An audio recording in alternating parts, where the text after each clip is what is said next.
Greetings, everyone. This is Gunter Gray at Kinez Technology. You can find us on the web at kineztech.com. We're going to go over Radionic Evocation today. The first lesson is going to be the components of the magnetron evocation device.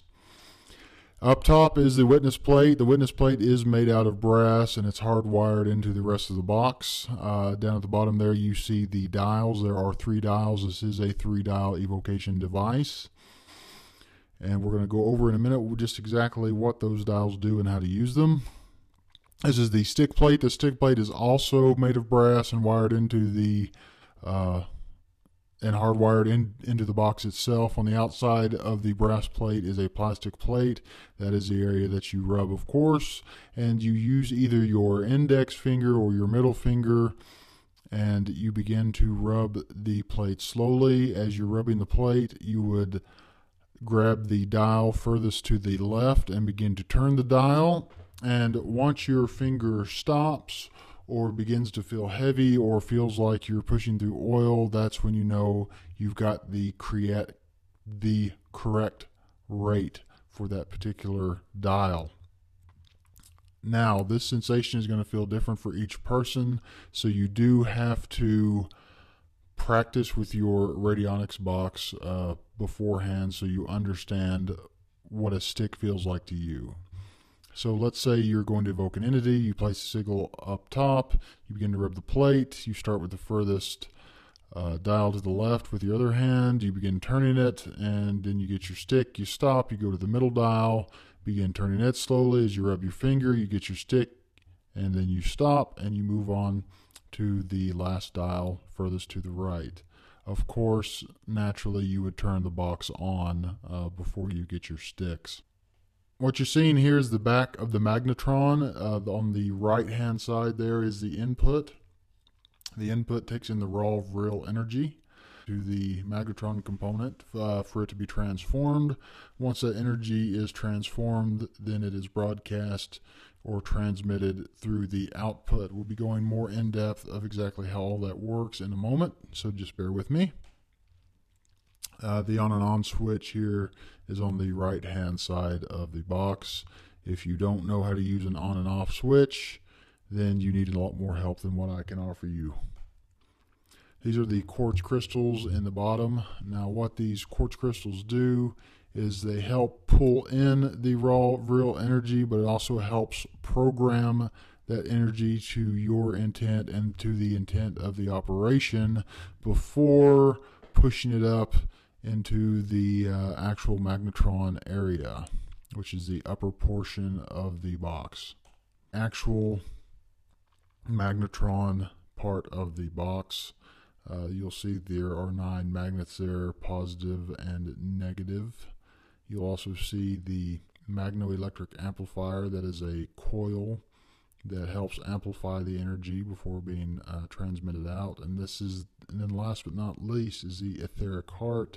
The etheric heart brings in both the input, the raw input energy that's been programmed by the crystals, and basically it brings it all together to be amplified before it gets pushed out to be transmitted into the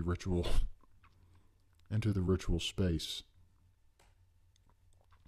Lesson 2 is how radionics evocation works.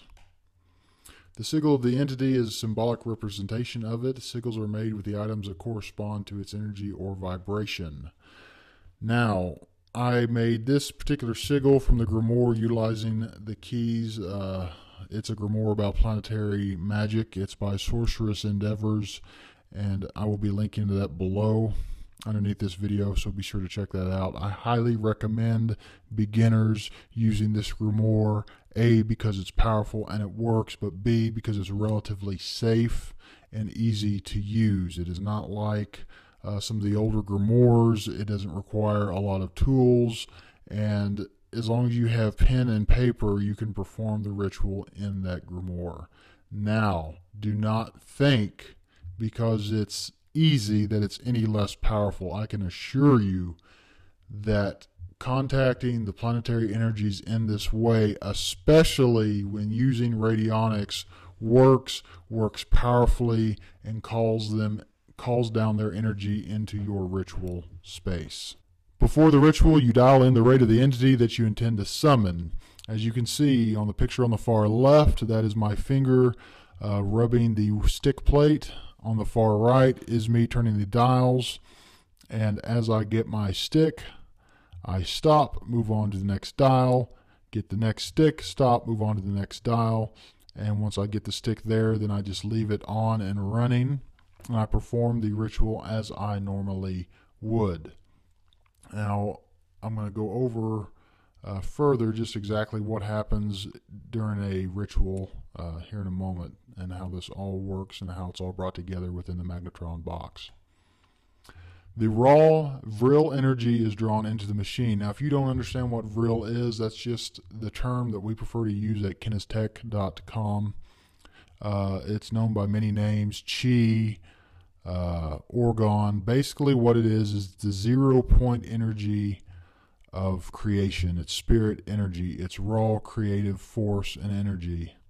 It's very powerful, and it permeates everything, is in everything, no matter what that is. It is the point of creation, so to speak. The vril energy is drawn into the machine.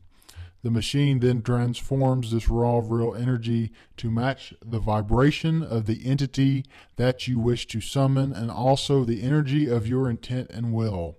This creates a vibration that matches the operation and its intent. This new energy is then amplified before being broadcast into the ritual space. This unique energy, programmed with your intent, is transmitted into the ritual space.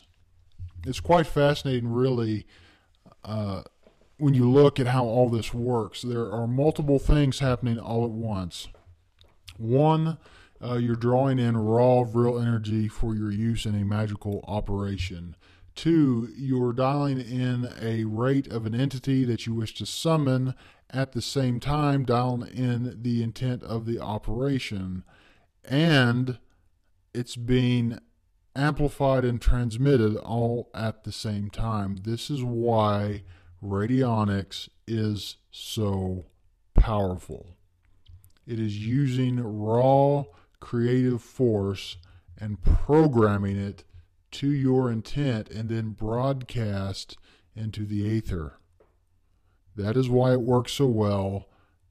That is why it's such a powerful tool in evocation or anything else that you'd want to use, be it spell casting, cursing, whatever it is that you would want to do with a radionics box. You can do. You have free will. Feel free to use it however you see fit. After the energy is dialed in and transmitted into the ritual space, you can begin the ritual as you normally would. If the ritual is properly performed, the entity is compelled to show up. I want you to understand that. If the ritual is properly performed. Now, what does that mean? What is a properly performed ritual? Well, one of the basic keys to performing any ritual is not the ritual itself.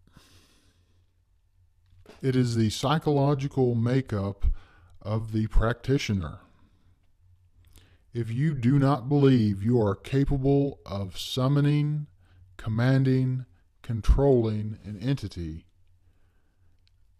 then no amount of radionics or anything else is going to help you, because all you're going to do is dial in the rate of failure or the rate of fear or whatever it is that's holding you back from being able to perform evocation.